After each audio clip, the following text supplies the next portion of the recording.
হযরত আয়েশা রাদিয়াল্লাহু তাআলা আনহা থেকে বর্ণিত, তিনি বলেন, জাহিলি যুগে কুরাইশরা আশুরার দিনে রোজা রাখত।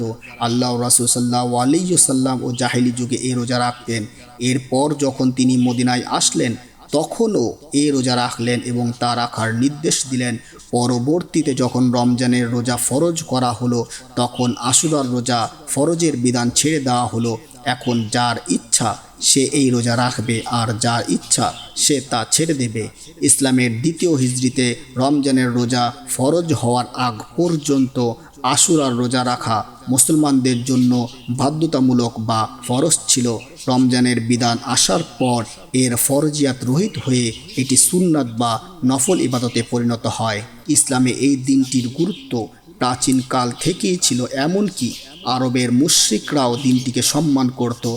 বর্তমানে এটি ফরজ না হলেও এর সওয়াব ও গুরুত্ব অপরিসীম।